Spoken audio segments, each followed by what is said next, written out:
Hey guys, kinggath here with another patch for Sim Settlements 2.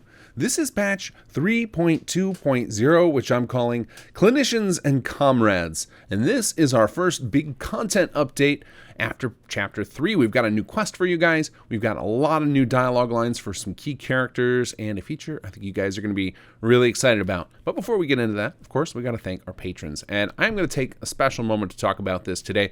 You guys in Patreon are amazing. You are heroes on our little squad because you not only ensure that we're not dipping into pocket to cover all the costs required for keeping this mod alive, maintaining our servers, our websites, etc., but also just knowing that there are so many of you who are willing to support us financially is part of what made it possible for us to make the leap and for me to start the company Kinggath Creations with the eventual goal of making this our full-time thing. So you guys are amazing. I know I don't say enough. These little shout-outs are the least I could possibly do, and I'm going to keep doing them because I want to make sure people know about you guys. You are awesome.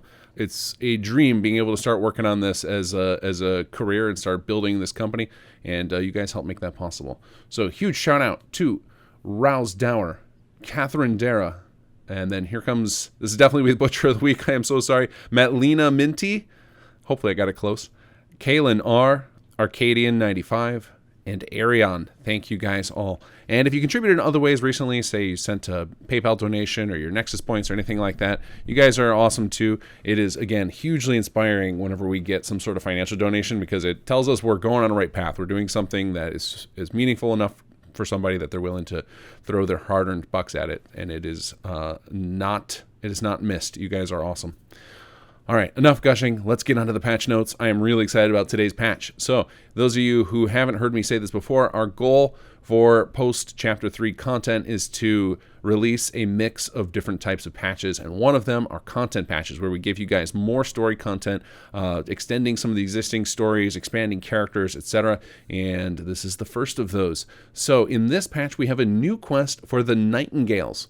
And yes, this is available on Xbox. In fact, this is the last new quest that Xbox players will get unless Bethesda, during the next-gen update, expands your guys' storage because there's just no room. We have no room to put anything else in the mod. Fortunately, all the files needed for this particular quest were already in the mod. We had actually had this recorded before Chapter 3 launched, so we planted these in there knowing this is going to be the final piece of quest content. Now, Xbox players, you will continue to get new quality of life features and new bug fixes and things like that. Just the story content that required a lot of new files will be gated away. So, Xbox players, yes, you do get this as well. Now, the Nightingale quest is going to start automatically after you complete Is There a Doctor in the House, which is actually a Chapter 2 quest near the end of Chapter 2, and so you'll have already completed the Nightingale questline to get there. This will start about 24 hours after you complete Is There a Doctor in the House. You should get a call from somebody at HQ telling you that Fiona is waiting to speak to you. For those of you guys who had already done this before that patch, you'd already completed Is There a Doctor in the House, that should start immediately. So as soon as you are outside somewhere, walk outside HQ, or if you're saved in a random settlement, as soon as you fast travel, it might even start as soon as you load the patch, depending on where you're at, and you should get a call pulling you into that quest. And this quest expands a lot, adds a full new quest. You get to explore some of the characters you love. You get to meet a few new characters. We've got some new cells. This was a really, really heavy production quest here. And also we did some stuff in the hospital, which you will find out shortly after that quest starts. So a lot of love given to the Nightingales with this patch. All right, now we're going to get into heavy spoilers. So if you have not played all of SS2, if you haven't played all of Chapter 3, I'm about to talk about something that will be very spoilery, so this is your warning. You might want to bail out of the video now. Just go play the patch. You'll run into it eventually when you finish Chapter 3. All right, everybody out of the room, everybody ready? Okay, so for those of you guys who know already, there is a point at the end of Chapter 3 where if you got one of the good endings, which most of you probably did, that Jake will ask to join you on your adventures. And if you say, yay, great, and then nothing happens, he doesn't actually join you on your adventures. And that has been resolved. There is now in his normal dialogue tree, once he's at HQ at the end of Chapter 3, a let's go option, and he will join you just like a vanilla companion. And we have fleshed out his dialogue quite a bit for PC players who have access to Extended. Those of you on Xbox, like I mentioned, you guys are extremely shy on space, so your dialogue pool will not be quite as deep, and that will go the same for these other two characters we'll talk about in a moment. Now, we have tried to make these feel as much like the vanilla companions as possible. We have reactions to all sorts of different things and locations.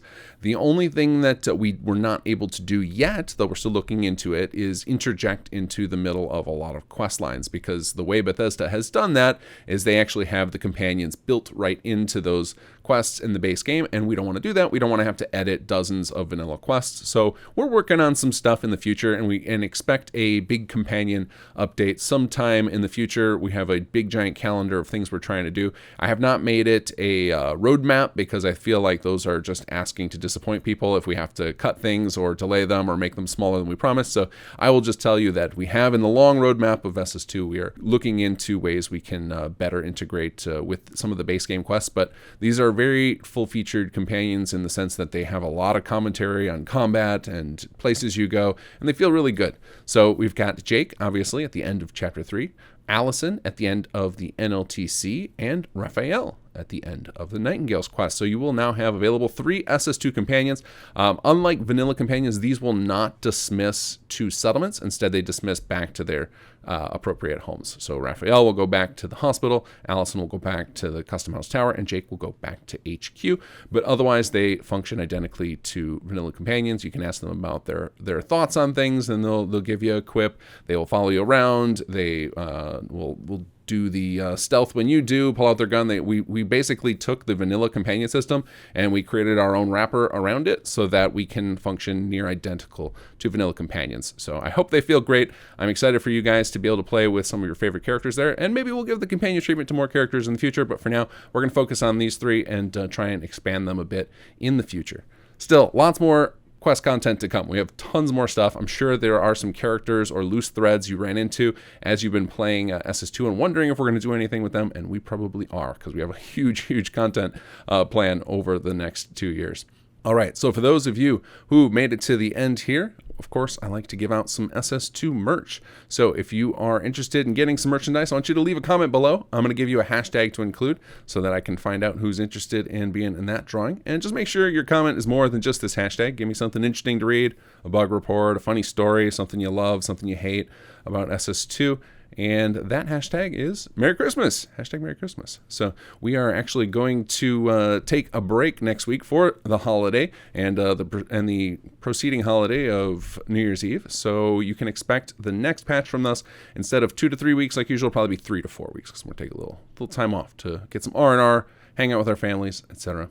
And I didn't mention this earlier in the patch video, but do check out the patch notes. Of course, there is a lot more than just these new features, tons and tons of bug fixes, and we're actually working on streamlining our bug fixing process so that the highest priority ones actually get my attention immediately, as opposed to right now it's a little bit random in what I end up focusing on. So we're going to try and focus me up so that you guys don't have to sit with broken quests for very long ever again. All right, guys, take care. Enjoy the mods.